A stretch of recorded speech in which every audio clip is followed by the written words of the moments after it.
श्री कृष्ण जी ने सुनाई अर्जुन को सफला एकादशी की कथा। नमस्कार दोस्तों, अनुभव ज्ञान गंगा चैनल पर आपका स्वागत है।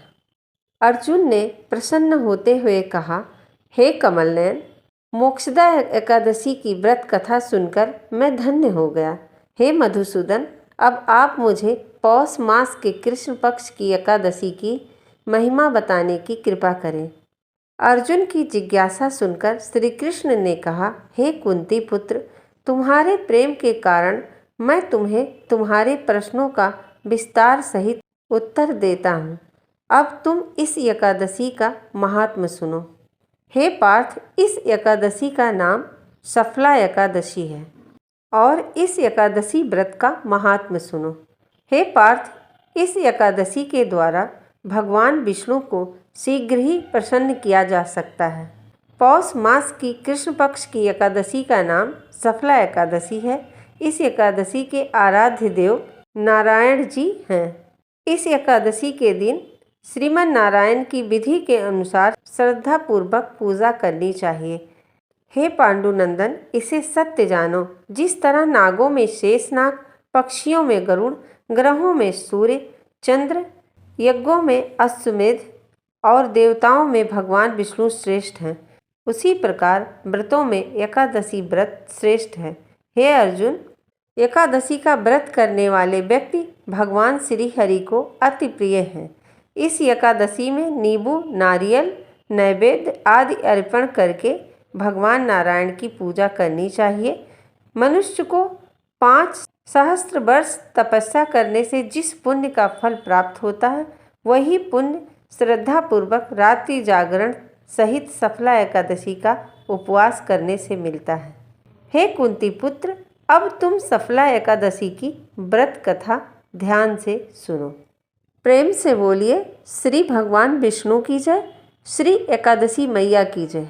दोस्तों, इससे पहले आप कथा ध्यान से सुनने लगे और सब्सक्राइब करना भूल जाएं। चैनल को पहले सब्सक्राइब कर लें और फिर कथा सुनें।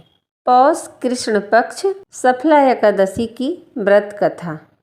एकादशी के दिन पूजा के साथ एकादशी की कथा सुनने से बहुत पुण्य की प्राप्ति होती है और मोक्ष को प्राप्ति होती है। तो आइए सुने सफला एकादशी के दिन लुम्पक की कथा। एक बार महिष्मान नामक एक राजा चंपावती नगरी में रहता था। वैसे तो उसके 4 पुत्र थे, परंतु उसका ज्येष्ठ पुत्र लुम्पक दुराचारी था। वह मदिरापान, वैश्यागमन आदि पाप करता था। हमेशा ही ब्राह्मण, भगवान, संत, भक्त आदि का अपमान और उन्हें परेशान भी करता था। इन सब बातों का पता लगने पर राजा ने उसे अपनी संपत्ति एवं महल से बेदखल कर दिया, जिसके कारण उसने अपना पेट पालने के लिए चोरी करना शुरू कर दिया। वह दिन भर सोता और रात्रि में उसी नगर में चोरी करता और साथ ही साथ प्रजा को भी परेशान करता। परंतु राजा का पुत्र होने के कारण कोई उसका कुछ बिगाड़ नहीं पाता और ना ही कुछ कोई कहता, और धीरे धीरे समस्त नगरवासी उससे डरने लगे। इन सबके साथ साथ उसने शिकार कर मांसाहार भी शुरू कर दिया। उसी वन में एक प्राचीन पीपल का वृक्ष था, जिसे लोग दैवीय वृक्ष मानकर उसकी पूजा किया करते थे। उसी वृक्ष के नीचे लुम्पक रहने लगा। कुछ दिनों बाद पौष कृष्ण पक्ष की दशमी के दिन उसके शरीर पर वस्त्र नहीं होने के कारण वह वस्त्रहीन था और ठंडी की वजह से सारी रात सो नहीं सका और उसका शरीर भी ठंड की वजह से अकड़ गया। अनजाने में अगले दिन एकादशी की दोपहर सूरज की गर्मी के कारण उसका शरीर कुछ ठीक हुआ तथा उसकी मूर्छा दूर हुई और वह भूखा होने के कारण कुछ खाना ढूंढने चल दिया। कमज़ोर होने के कारण वह शिकार नहीं कर सकता था, अतः उसने पेड़ों के नीचे पड़े फल लेकर वापस पीपल के नीचे आ गया, परंतु तब तक अंधेरा हो चुका था। वह उन फलों को रखकर बोला, हे नाथ, यह फल आपको निवेदित है, अब इन्हें खुद ही खाओ। उस रात भी उसे नींद नहीं आई और उसने अपने द्वारा किए गए सभी पापों के बारे में सोचा, जिससे उसे बहुत ग्लानि हुई और उसने भगवान से माफ़ी मांगी।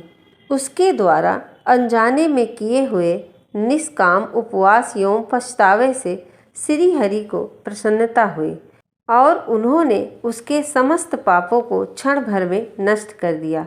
और उसी समय आकाशवाणी भी हुई कि हे लुम्पक, तुम्हारे व्रत से खुश होकर श्री हरि ने तेरे सारे पाप नष्ट कर दिए हैं। अब तुम अपने राजमहल जाओ और अपने पिता को आराम देकर राजा का पद संभालो। यह सुनकर लुम्पक भगवान की जय बोलता हुआ वहाँ से अपने राज्य वापस चला गया। राजा बना और धर्माचरण करके राजपाट चलाने लगा।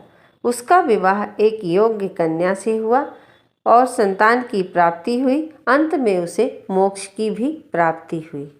इसी तरह सफला एकादशी के दिन जो व्रती प्रातः काल उठकर स्नान आदि करके शुद्ध वस्त्र पहनकर भगवान श्री हरि का ध्यान करे, भगवान को ऋतुफल एवं नैवेद्य का भोग लगाए और व्रत करे, रात्रि में भगवान का कीर्तन और कहानी सुने, ऐसा करने से मनुष्य को हर क्षेत्र में सफलता की प्राप्ति होती है और अंत में मोक्ष मिलता है। इसी तरह एकादशी का व्रत करने वाले सभी व्रती को मोक्ष की प्राप्ति हो और सफलता उसके कदम चूमे और वह हर क्षेत्र में सफल हो। दोस्तों, इसी तरह कथा, कहानी, पौराणिक कथा, महात्म्य पाने के लिए चैनल को सब्सक्राइब ज़रूर करें, बेल आइकन को भी प्रेस करें ताकि आपको नए वीडियो की जानकारी सबसे पहले मिले। वीडियो पसंद आए तो वीडियो को लाइक, शेयर, कमेंट जरूर करें। Thank you so much. धन्यवाद। ओम नमो भगवते वासुदेवाय।